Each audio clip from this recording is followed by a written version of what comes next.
केंद्रीय निवडणूक आयोगाची आज पत्रकार परिषद। महाराष्ट्राच्या विधानसभा निवडणूक जाहीर होणार का याकडे लक्ष।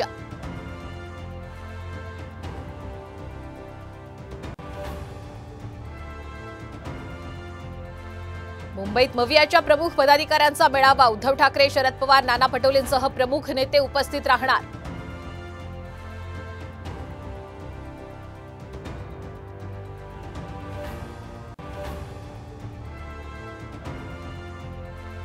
मवियाचा सीएम पदाचा चेहरा जाहीर करा, ठाकरे गटाची भूमिका। तर काँग्रेस आणि शरद पवार यांच्या राष्ट्रवादीचा विरोध। साम टीव्हीला सूत्रांची माहिती।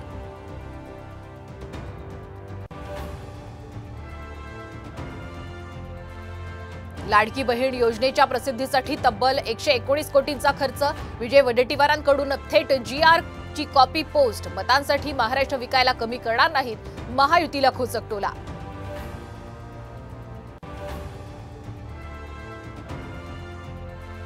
जनसुराज्य पक्ष विधानसभेच्या कोल्हापुरातील 4 जागा लढवणार। करवीर, पन्हाळा, शाहूवाडी, हातकणंगले आणि चंदगड मतदारसंघांवर विनय कोरेंचा दावा।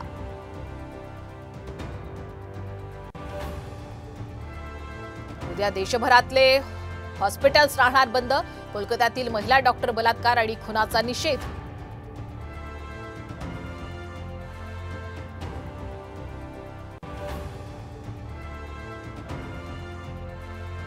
लाडकी बहीण योजनेच्या अर्जांना सप्टेंबरपर्यंत मुदतवाढ। राज्य सरकारचा लाडक्या बहिणींना मोठा दिलासा।